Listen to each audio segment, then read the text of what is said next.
Good morning. I am excited to be here this morning. I know it's going to take a minute for you guys to get in here. So I'm going to give you some time and I'm going to let you know that at this point, I'm not planning on talking, too much, but I do want to read out loud because this book that I'm reading is amazing. I love it. I really do. So maybe I should turn this on just in case I say something really good. Good morning, Morgan. Thank you for joining. I'm going to start in just a moment. I don't know if you've ever heard of the book called The Metu, but that's what I'm going to be reading in just a moment. Um, I'm going to start reading from chapter 2. If you want to get the first chapter, the book is available online for a download for free on my website if you want to get a copy of it for yourself. Um, I'm not sure what's going on here. Yeah, these books are beautiful. I love the Metu. It's definitely one of those common sense type of books, and it gives you a huge advantage of perspective when you read it.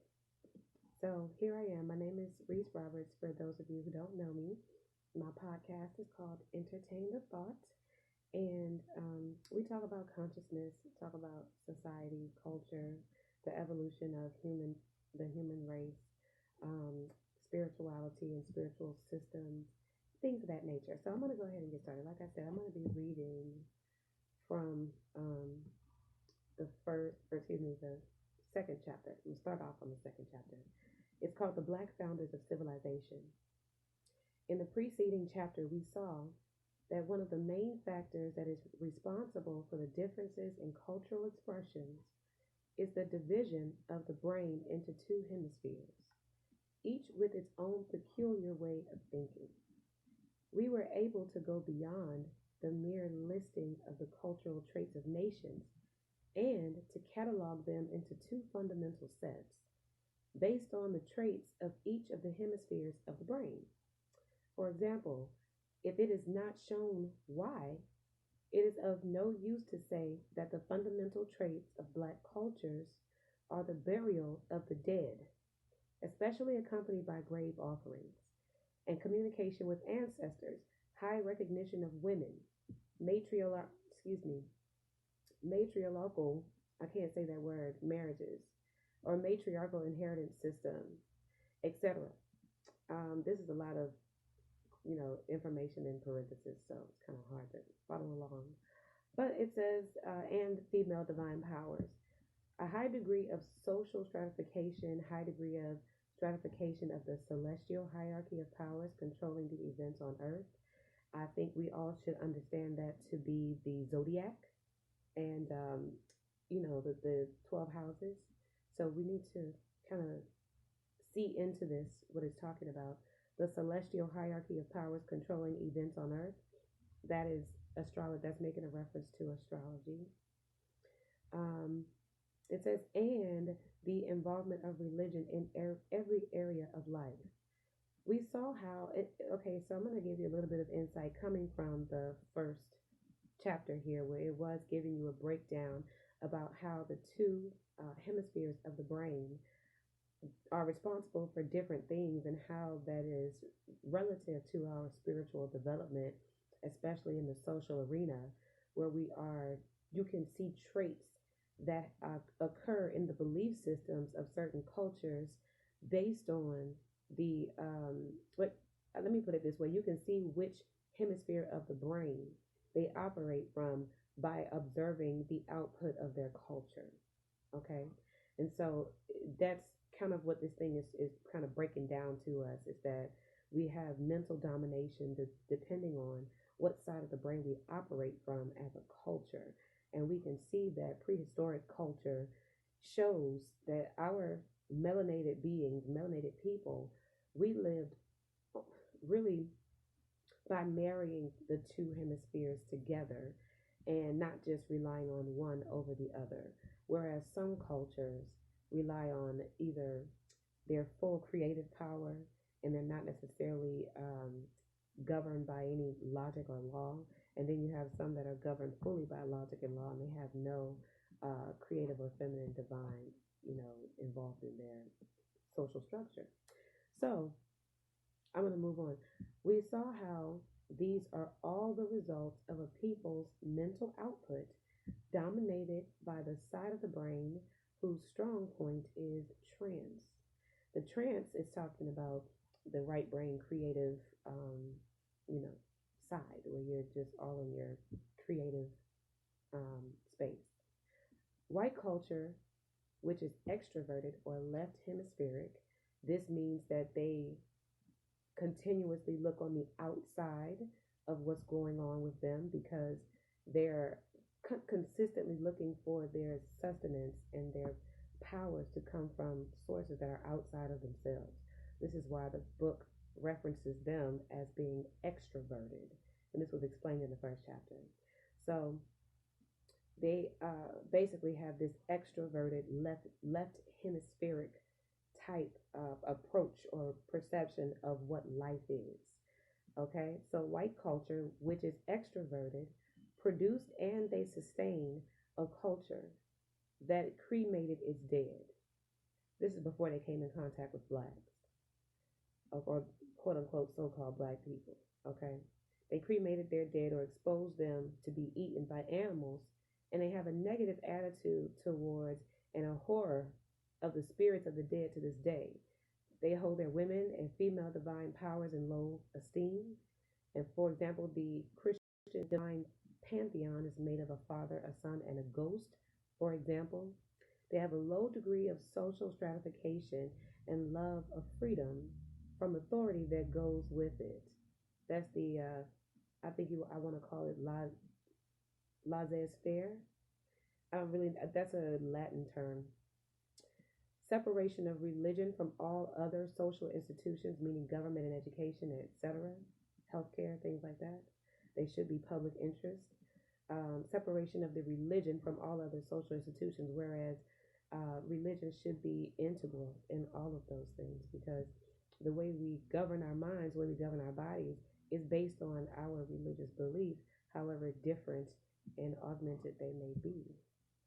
Okay, so they also, it says the restriction of the divine to special places and times. Like, for example, we're only holy and divine in church, okay? We're on Sundays, or maybe certain holidays is when we become aware of our holiness.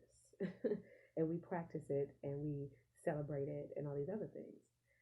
It's reserved to certain times. It's restricted to certain times culturally where divinity is celebrated. The separation of the divine from healing and so on. For another example, you look out towards other people for your healing, where you're looking for a healer. You're looking for someone to fix all of the things in your life that are dysfunctional. These are things that are coming out of the left hemisphere, an extroverted external source of power, of healing, and things like that. Okay?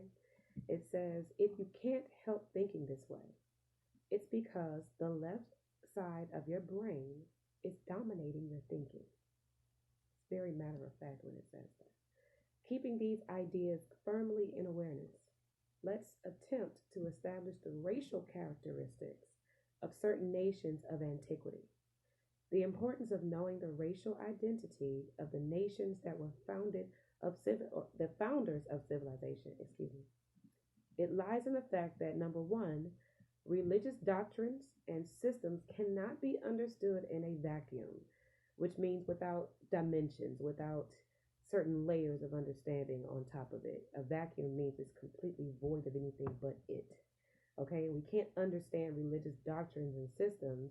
They cannot be understood inside of a vacuum like that, where you're not considering any other layer, any other dimension of understanding or perspective that goes into the religious or on top of the religious doctrine itself. Okay, so they cannot be separated from the social environment that produced them. It's a very important fact. Okay, when we're talking about separating from the social environment that produced it, that's the implications of that are very high. Okay, very high. The implications of that say that if your religion came from a social environment that was negative, evil, forceful, manipulative, oppressive, if that's where the religion came from, you cannot likely separate that religion from the culture, the environment, the social environment specifically, which created it. And I want to say that very loudly to Christian believers. You must know the origin of your religion because it originated somewhere. It did not come out of just the sky. A religion was given to you, but hear this very loud and clear. Okay, your religion cannot be separated, okay, from the social environment that produced it. So if you understand that a culture of people, a social environment where that's full of people where they don't have any benevolence towards you, they don't have any benevolence towards your culture or where you come from, anything like that, and they give you a religion, understand that is where the root of that religion comes from. And that is essentially how it will affect your life and your understanding of your spirit.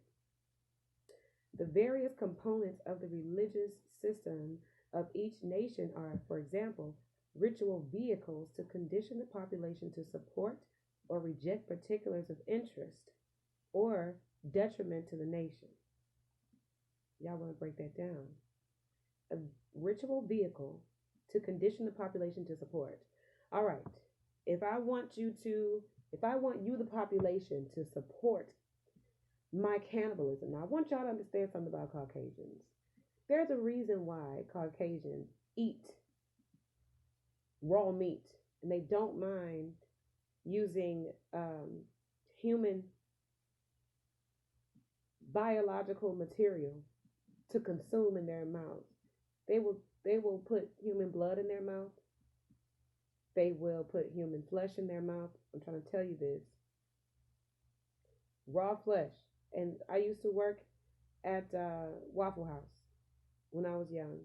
And I'm telling you, Caucasians were coming there all the time and request not only their meat to be raw, but also eggs to be raw. I mean, just raw stuff. Pork, even. I had one guy that asked me to make his pork. Come on, somebody. He wanted his pork to be rare. And I was like, I don't think the cook is going to do that for you, sir. I don't think the cook is going to do that for you. If I want you to support cannibalism, I'm going to start a ritual in your religious belief that I created. It's your religion. When you go to church every month and they do communion, they say break of the body. Eat the body and then drink the blood of Christ. I want you to do that ritualistically. Because when I do it in reality, I don't want you to be stunned by it.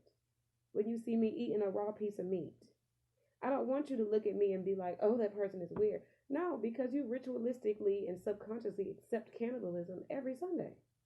You do a ritual. When you say break this bread and eat of the body. They tell you it's the bread of Christ that is his word and it's his substance and all this other stuff. If it's the word that's of substance, if you're breaking bread with him, then you should be meeting him at the mind, right? What does that have to do with you eating his body? Why you gotta eat the man? Why you gotta eat him? I mean, this is a ritualistic. So this is what the book talking about. The book is talking about ritual vehicles to condition the population to support whatever it is they got going on, whatever it is, or they want you to reject certain particulars of interest, like, for example, your own spirituality, your original spirituality. If they want you to reject your own spirituality, what are they going to do? They're going to tell you in their religious system that they created for you that your worship of the gods, of the ancient gods, is evil. And, you shouldn't say certain things and you shouldn't read certain things like witchcraft because that's dark magic and you don't know how to control that. They tell you so many things because they want you to reject a certain particular of interest that is of their interest for you not to know how to do your proper rituals. See, they'll get you to do their rituals all day. You understand? You'll be in there ritualistically practicing all kind of stuff. clapping your hands, raising your hands, saying words you don't understand, don't know where they come from, you know. But this is because they want you to accept and support whatever they want you to support by ritualistic vehicles. Okay, and then they want you to reject particulars of interest. It says or detriment to the nation. They want you to understand that this is not working for you, but yet you're loyal to it, even to your detriment. Okay, it doesn't matter that your natural religion doesn't require a book. It doesn't require for you to have a priest or for someone to bless you or forgive you or absolve you of your sins.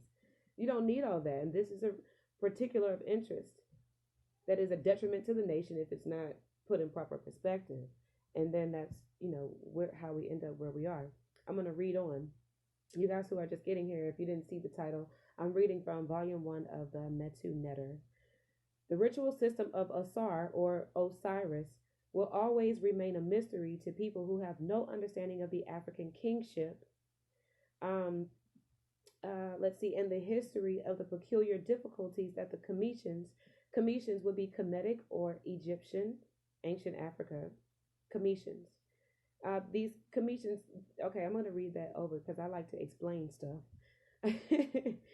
The ritual system of Osar or Osiris will always remain a mystery to people who have no understanding of the African kingship and the history of the peculiar difficulties that the Cometians experience with their kingship. In the same way, people who know little regarding the African queen mothership and high priestessship will understand little regarding the ritual system of Osset and Isis. And so this is basically explaining to you how when you are ripped away from your understanding of your original culture, how you don't understand how to worship because your worship is a ritualistic practice.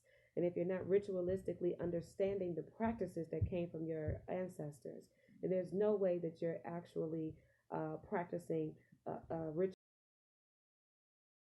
vehicle. Okay, ritual vehicle of breaking the bread and drinking of the blood. It's not a ritual vehicle that's going to take you anywhere because this is not your belief. You want to ritualistically understand the African queen mothership and the priestessship and the kingship. Okay, kingship is a little problematic because it's patriarchal and not matriarchal in the nature, because we historically were matriarchal, where women were accepted and utilized as effective leaders of society. Okay, so it says, and I want to make a special note here because this word mothership was used very specially to open up the context of it in my understanding of the word mothership. Because, my auntie, the Queen Mother, Erica Badu, when she say, the mothership can't save you, so your ass is gonna get left. Listen, she was talking about something right there. The mothership, meaning women as leaders. Okay, if you don't have your spirit together and your spiritual ascension for yourself, the women around you who are natural leaders, where we lead ourselves to spiritual righteousness. We don't necessarily need a man to do that, even though a lot of men believe we do. We have the strongest connection with the source because we are the connection to the source into this third dimension. And so we don't necessarily need to have leadership and guidance in our spiritual understandings, okay? And so what this is talking about is the queen mothership. The mothership is every mother, okay? Every mother. Every person on this earth who has a vagina and melanin. Don't get me wrong now. Melanin is a requirement. Because we have these connections, these stronger connections, the queen mothership is basically that woman who is enlightened. If a woman is enlightened, then she is the mothership. She is the queen mother. Okay, I'm going to keep going because this book is pretty good, you guys, and I want you to get the context of everything that it's talking about. Number 2, now I'm going to go back just to give you back what we're talking about again. The importance of knowing the racial identity of the nations that were the founders of civilization lies in the fact that the first one we just went over was the fact that religious doctrines and systems cannot be understood in a vacuum. You have to understand the layers. of what goes into it. Things like the kingship, the queenship, and the ritualistic practices, the ritualistic systems. Number two, it's going to be the white nations who became the heirs of these civilizations understood only the external aspects. Okay, now we talked about this in the first chapter. I didn't read from this yet. Now, if y'all want this book, I have it available for download for free. This is a very good book. I'm going to break it down to you, though, because sometimes that's necessary. In the previous chapter, it talked about the fact that your left brain can understand a certain way. Your right brain understands a certain way.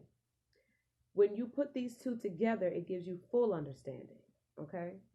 But what it's making a note of is that the Caucasian, European, westernized culture that we have fallen under oppression, they only have the ability to apply the left brain understanding of certain things, which means that they have a certain valid perspective, but they don't have a full and complete perspective of all aspects of what life means. That is the reason why they move in a fashion that is inverted to the reality of life, where growth is what life is.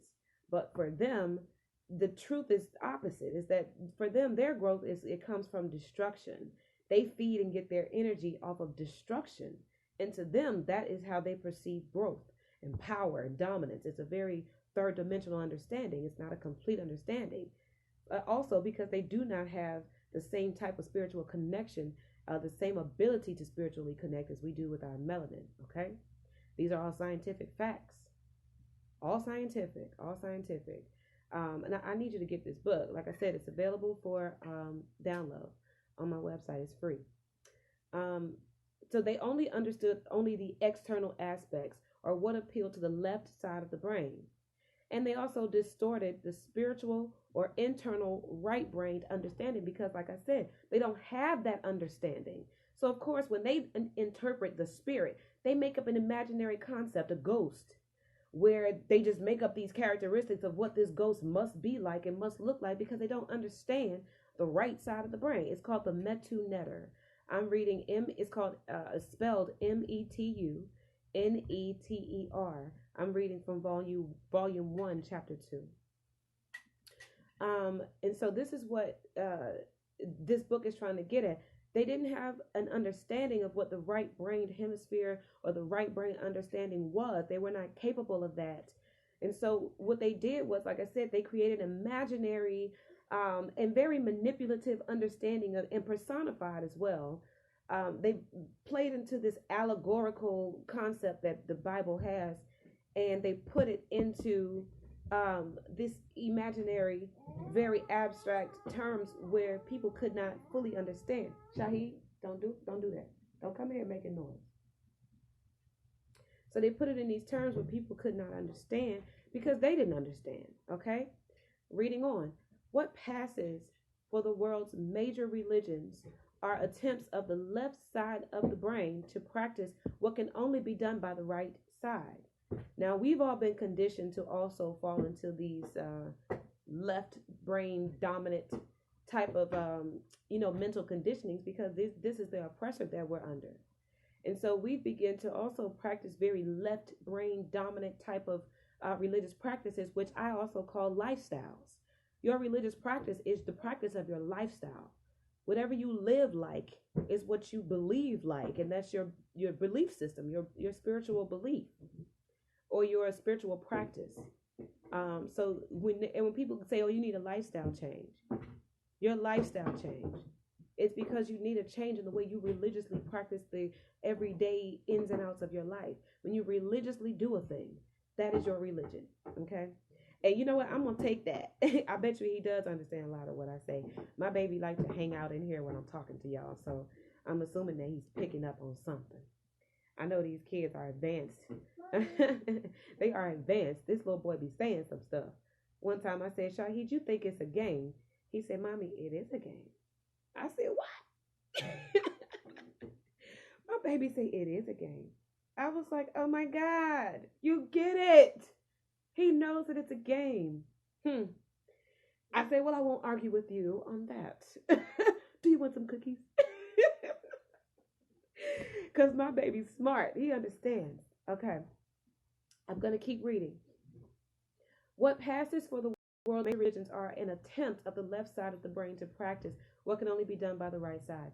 Can you imagine? Oh, this hit my soul. This hit my soul when I read this. Can you imagine where chemistry would be today if it were in the hands of poets? Oh, that hit my soul when it said that.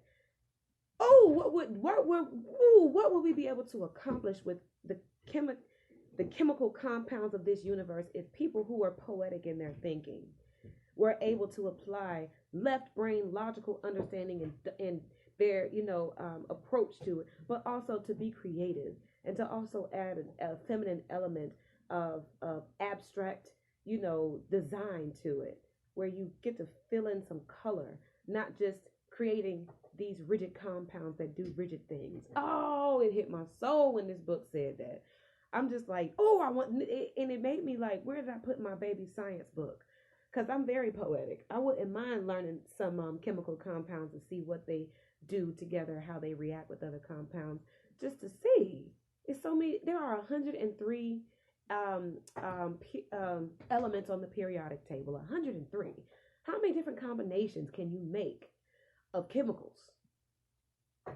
Using 103 different ones that are all somehow joinable together and mendable and bindable together. Oh my God. Come on, Metu Netter. That was just, it hit me. So, because the poet is the right side, but the chemistry is the left side. Y'all, I just got a flashback. This has happened before. Each element would no longer be a complex of exact weight and electrical behavior, but gray clouds or wolves according to the poet's mood. Ooh.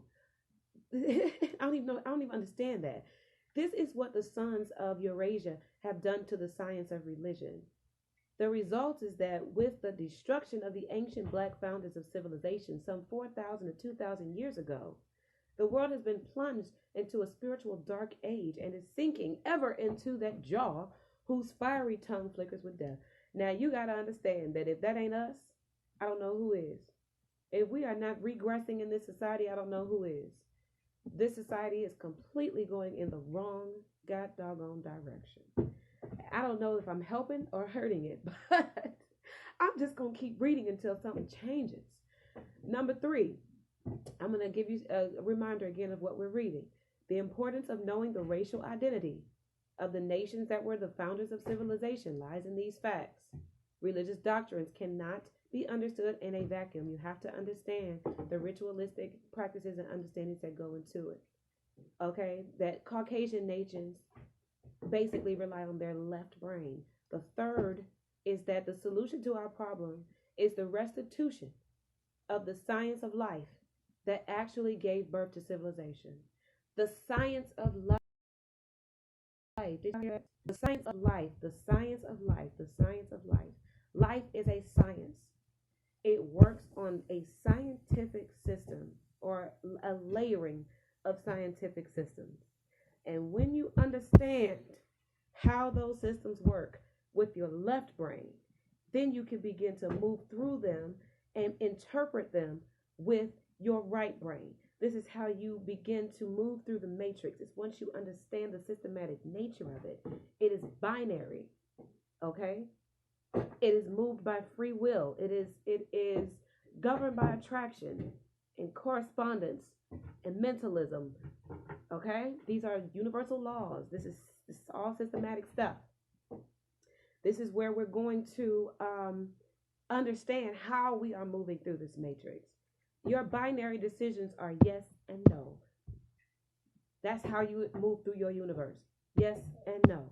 Yes, I will accept this. Yes, I will participate in this. Yes, I will receive this. Yes, I will flow with this. Or no, I will not receive that. I will not flow with that. I will not embrace this. You understand? Yes and no. All throughout your life, every decision. The thing is, the key is to start grooming yourself on how to say yes and no. When, where, for what reasons are you saying yes and no? This is where life begins to happen. Because you're making the binary decisions to control your environment, control your mind. Okay? You're controlling your mind. Oh, okay, I'm going to keep going. The solution to our problem is the restitution of the science of life. We have to restore the science of life. Like I said, systematic stuff that actually gave birth to the civilization. Universal and natural laws are what gave birth to our civilization. And if we do not return to our understanding of universal and natural laws, meaning how are we alchemizing those 103 chemical compounds on that elemental chart? How are we doing that? How are we creating, given the elements that we were naturally given and inherited from our creator? Okay? You better understand that the revolution is televised on Instagram Live. Okay, I'm going to read this comment because it looked like it's right. Right choices lead to paths and open doors. You never know, or you never knew you could control, and that's why it's so many distractions. I knew that comment looked right before I even read it. Absolutely right. If you are not distracted, because you need to make yes and no decisions that are deep, you have a longing in your spirit right now to say, I want to quit my job. But you can't say yes to that because your soul is longing for you to do that. Your soul, your mind is even planning for it. And you're thinking about ideas constantly. I could do that if I quit my job. I could do that if I quit my job. But what is it? Distractions. That's telling you no. Distractive thoughts from accepting what you actually want to do in your life. You get distractions. Oh, these bills. Oh, well, that, this, that, and the other. Where am I going to work? You have a longing inside of you. I know you do. Because wherever you work is a part of your oppression. It's a part of this oppressive society. I know you want to get from up under it. I had to get from up under it. Y'all see where I'm at? I'm in my office at home. I was working a corporate job. Had to get away from there. Why? Because I want to follow my heart. I want to actually not be distracted by whatever the world has going on. I want to be centered in myself to say that I know what I'm doing and where I'm going. Y'all, don't let me get on a tangent. I'm about to read this book now.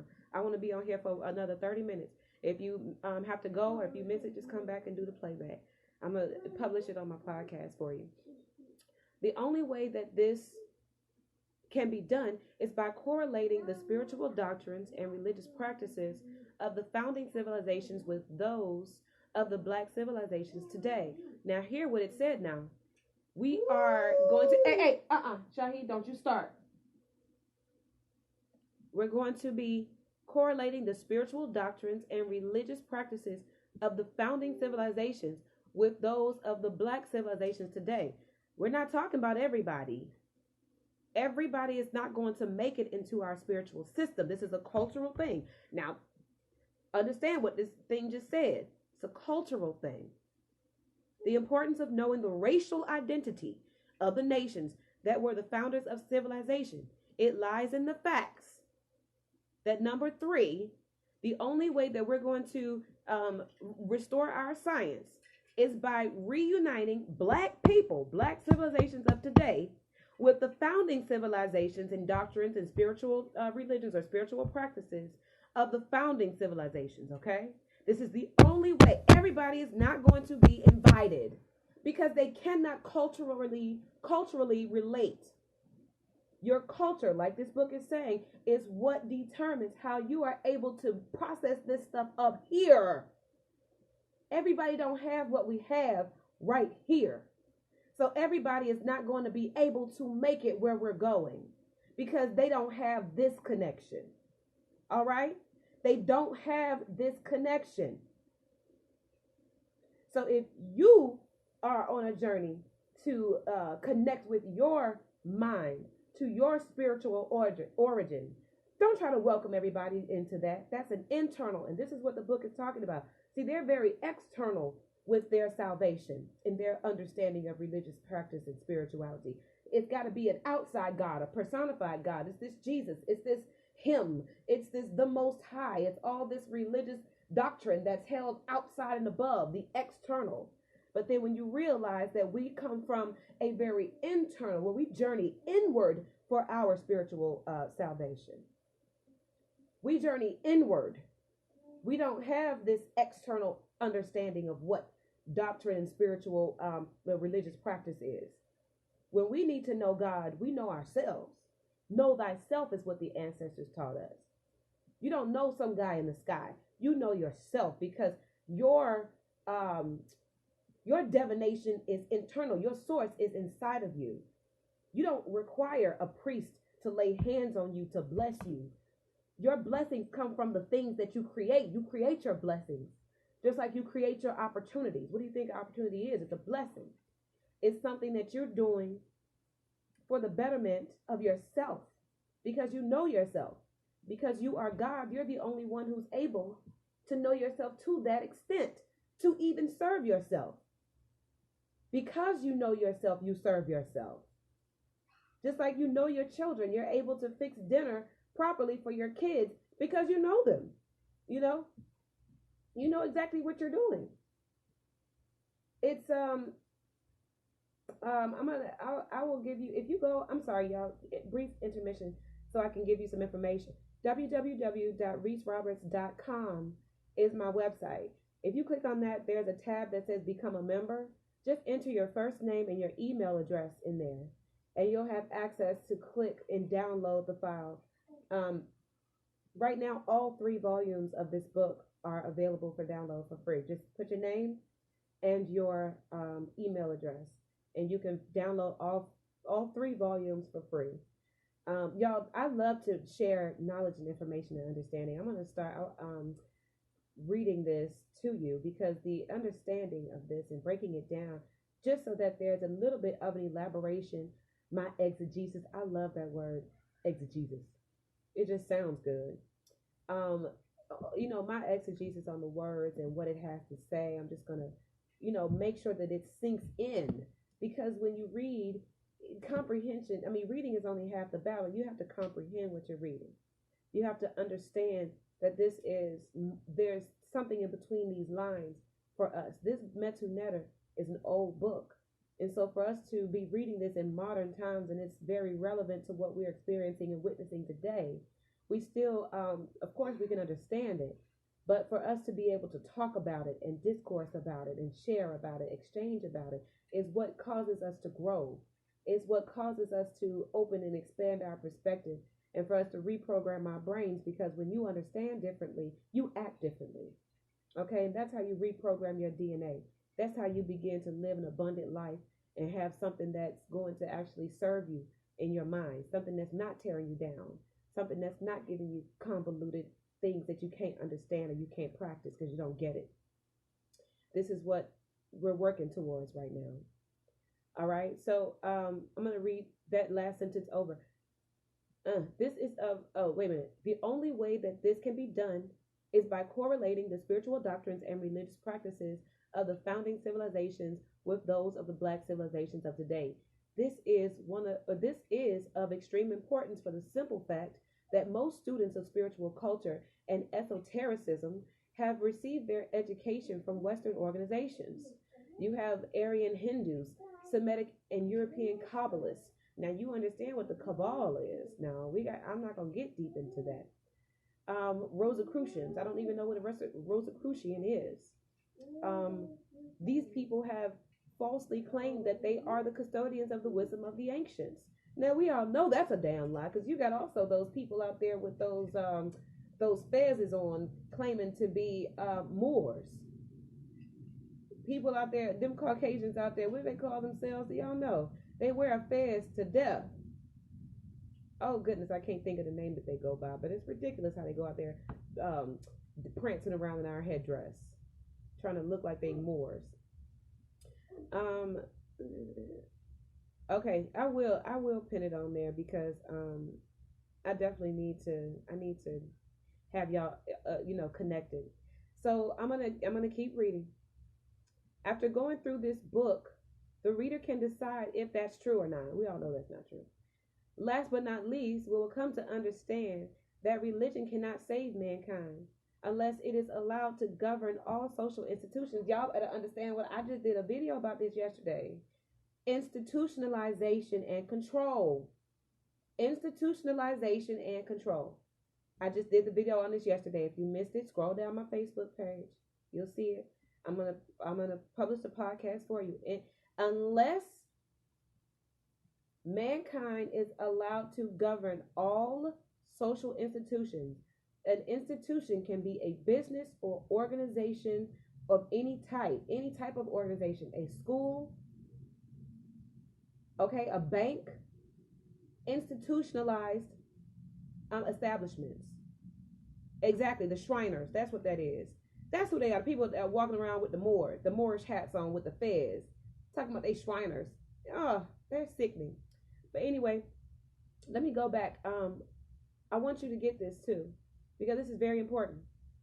We'll come to understand that religion cannot save mankind unless it is allowed to govern all social institutions. Unless you have taken control over all systematic oppressive institutions in our society, we will not be able to govern ourselves or be saved, so to speak, because social institutions run the world. I just did a video about it yesterday. Social institutions run the world. Everything is for profit, even nonprofits. There are nonprofits out there right now where the people who are working on the staff are living very good lives. That to me is for profit. It's not for the profit of the business, but for the profit of the people who work there. Because on paper, the business is the reason why you get a 501c3 status is because the business is not recording any profit. It's not saying that the business is not recording any income. It's just not allocating any of that income as profit to be held for that company. But what happens is that when it has a large amount of income, it's able to allocate that income however it sees fit. If this institution is for the research of breast cancer, for example, it's a nonprofit institution. They record income. Maybe only 30% of that income is allocated towards actual research for breast cancer. The other 70% is allocated towards materials, office, overhead, the salaries, especially the salaries of the staff, and however inflated they may be. They're given the inflated, what you call those things, the inflated salary to these people. Are you recording the profit that they're making? Because to me, that's a damn high profit. If I'm giving you 100% of my donation for free, but yet only 30% of what I donated to you is going to the cause that I donated towards, that should be a huge ethical problem. And it's happening all over the place. It's happening all over the place. And yet we still pour our money into these organizations who we have no idea what they're doing. We cannot see behind their doors, and nor are we invited behind their doors. You understand? Is something wrong there? Hell yeah, it's suspicious. These people run the world. That's the reason why the book said we can't be saved by no religion if the damn social institutions are running crazy. What about the media? And what the media is doing to our cultural understanding and sensitizations and the censorship. I mean, do you realize how wild TV is in comparison to what it was 10 to 20 to 30 years ago by the decade?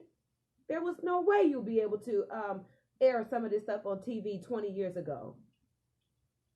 Society would have been in an outrage. But you allow these clever companies to take just a moment to slowly draw you into a state of hypnosis where you don't even recognize that this stuff is outlandishly inappropriate. Do you see my face? I'm upset. Outlandishly inappropriate. I'm sitting here watching TV like, is that what we putting on TV now? Is that what we putting on TV now? You got people, all kinds of lewd sexual acts happening on TV. This stuff is not feasible for a healthy evolution of man. Why are we doing that? I'm gonna keep reading. Oh, and see, this is what I'm talking about. I know they did. They created autism and the opioid epidemic. I'm in mental health. When I started, it was 1 in 200 that had autism. Now it's 1 in 10. You better understand that that's not an accident. That's not an accident. The best weapon they have at their disposal when stuff, 100,000 for 15 minutes. 10 years. And I'm telling you, it only takes about a matter of a decade to completely sway humanity. to completely take humanity from one extreme to another. I quote this philosopher. I really want to research a little bit to see if this is the correct philosopher, because I know this Caucasian or Greek theologian is probably a stolen material from a Caucasian, from a melanated person. But nonetheless, I'm going to go ahead and quote it because this is the reference I know. St. Thomas Aquinas talked about how people are swayable like blades of grass. The wind blows one way and they're all looking this way. The wind blows that way and they all going this way. You say one thing that make good sense to them. You can come up with all kinds of theories that have all kinds of, the illusion of proof. I want to say this because we have people who right now will say, oh, well, the FDA said it's safe to eat. Because you have the FDA said it's safe for you to eat it. That's an illusion of proof. That's an illusion of proof. Because the FDA said to eat it, now you take that as proof that it's safe for you to put it in your mouth. We have to move away from that. Because what it does is it sways you when you have not gone and looked at the research, when you have not gone and investigated for yourself, when you have not looked at the nutritional panel on the back of your food for yourself, and then you go and research those chemical compounds which you don't understand. You don't know what it is that you're putting in your mouth. You don't know how it interacts. You don't know how long they studied those chemical compounds in the human body. How long did they do that? This is how we understand real truth. You don't take it from a stamp on the front of your food. Who knows who's governing the FDA and what standards they live by? Have you ever looked up the FDA's website and looked at their mission? I haven't. Do y'all want to do it right now? No, I don't feel like it. I'm sure you can do it on your own time. But I'm pretty sure that they have their own missions that they're carrying out. And I want you to understand that because it says federal, you should not mistake that for a, nonprofit organization or a public interest organization. The federal, anything federal. Federal Drug Administration, the Center for Disease Control, all these federal agencies, they are owned by private groups. And they have private interests. Same thing I said in my last video. Private means that it ain't got nothing to do with you or your best interest. It only has to do with their pockets and the profits of said pockets. You are not about to be considered when those policies and procedures are written. When that mission statement is written, you're not being considered. And if you are, the consideration that's coming to you is, how can I sway this person? How can I get them to believe that my authority is for their best interest? Come on now. How can I get these people to believe that when I tell them this food is safe, just because I put my stamp on the front of it, they trust it so much that they won't do so much as to flip over the damn packet on the back just to see if they agree with my stamp on the front. You see what I'm saying? The truth is in plain sight. What happens is you choose not to see it. And that's where the detriment comes. I'm going to keep reading. Man, all such teachings regarding the lone sage and individual salvation will be seen to be, on one hand, natural conceptions of the left side of the brain, with its isolationist thinking. Isolationist thinking. And on the other hand, to be impotent as far as being vehicles for the spiritual upliftment of the world. In our study, we will see that when the white nations adopted the religious institutions of the blacks, they allowed only those doctrines that did not interfere, for the most part, with their most cherished social beliefs, whether these were right or wrong. In fact, I'm going to go back.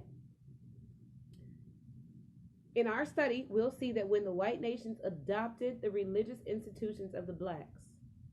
Now, this is when they was getting all of our good knowledge now. They was getting our science. They was getting our good stuff. Still, they only allowed those doctrines that did not interfere, for the most part, with their most cherished social beliefs. Did you hear that? Did you hear it? I'm going to say it one more time. When the white nations game with us, they learned from us, okay? But what did not serve them about us, they didn't change who they were. They simply took what they felt was good for them and they ran with it. And they continued on with their mission in order to complete their mission. Tell me who need to be doing that right now. Whether it was right or wrong. Because I guess they understood from us that whether it was right or wrong was really relative to them. Don't you know what the universal natural law of relativity is? We probably taught them that. It don't matter if we think it's right or not. It matters what you think is right. It matters what you think is right. We taught them that. And, okay? And they took it and ran with it. They took it and ran with it. Damn. They got us. They got us good, y'all. Got our asses good. In fact, many of the religious myths and doctrines have their origin in the political competition that arose out of their contact with with black people. Oh, I gotta keep reading. The extreme manner in which women were humiliated and made the source of all of mankind's suffering, the heavily lopsided adultery laws against them, etc. Okay, they were humiliated in Semitic Asia 4,000 years ago. For example, it was chiefly due to the fact that the occupation of very high positions of the black women of Canaan, Sumer, Phoenicia, etc., was a serious challenge to the patriarchal systems of the whites, as it filled the heads of their women with another view of social possibilities. So the sisters was leading, and the little snow bunnies wanted to get in there too. They was looking around at their men like, them black dudes don't treat their women like that. Them black dudes don't treat their women like that. And what did the Caucasian people do? Look at the evolution of man. Look at how society is structured right now. The white man turned around and y'all remember what's that man's name? Bernie Mac, when he was in How to Be a Player. Well, no, not How to Be a Player. Players Club.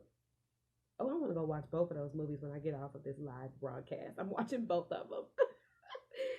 Bitch, pay me, okay? But anyway, they started subjecting those women to all kinds of abuse, to subjugate them and to oppress them. And then our men began to take on that same type of approach, because they probably wanted their own power, our men, after they had made these contacts and began to be dominated by these Caucasian men. Okay? These Caucasian men been out here running crazy with these daggone snow bunnies. And our men just looking at them like, oh, look how they treat their women. And they talking about, oh, them women so nice. Yeah, exactly. Dollar Bill crazy. You know, they think they women is so nice and all this other stuff. Those women are being beaten into submission. And it's not a game, you know, it's not a game at all. So these Caucasians, the women, you know, they obviously wanted to have positions of authority and to be able to think and speak for themselves, but that was not about to go down with the Caucasian man. And that's the reason why you see how they took the female presence out of their understanding of life, where, like the book said before, they have the understanding of a father, son, and a ghost, whereas our history and culture teaches you that life comes from father, mother, and child. That's the equation for the trifold of humanity: the masculine, the feminine, and then their creation. Okay, that result of their creation. In those days, the white people of Mesopotamia were under the cultural, if not political, domination of blacks. Now, you got to understand that now, because Slavics were the first slaves. Those are Caucasians. First slaves. Were they being brutalized? I don't know. Were they capable of being in positions of authority back then? Absolutely not. They did not have the understanding of the spiritual connection to government and political science. Like I said, we were giving them the sciences. They were not advanced enough to understand these social structures. But what they did was they mimicked us without the full understanding, which is why you see what you see today, where they have a system of a political system which is now crumbling because they never understood it in the first place. They took it and ran with it, and messed it up. Y'all know I wanted to say effed it up, but I'm trying to be censored these days. They and we had it operating perfectly fine. The system was just so beautiful. Political system. Women at the head of it. Oh, can you imagine how that is? If you had like a Erica Badu as your president, oh my God, what would we be doing right now? Erica Badu is a sociologist. She told me that herself personally. I was in her comments, y'all. I'm so like gassed up about that. I asked her how did she start to accept herself as being different and just not really caring about what people are saying about who she is and how she is and everything else. And Erica Badu, she said, I became a sociologist. She added me and said that. I was like, ah! Erica Badu spoke to me. I'm the most special person in the world, clearly. Erica Badu spoke to me. I swear I'm going to smoke a blunt with her one day. Y'all don't tell nobody that. One day, we're just going to get together and we're just going to partake of the mother with the mother. You understand? Oh, establishing the racial identity of the founders of civilization is a simple matter, yet the issue needs to be heavily detailed so that there is no room for doubt.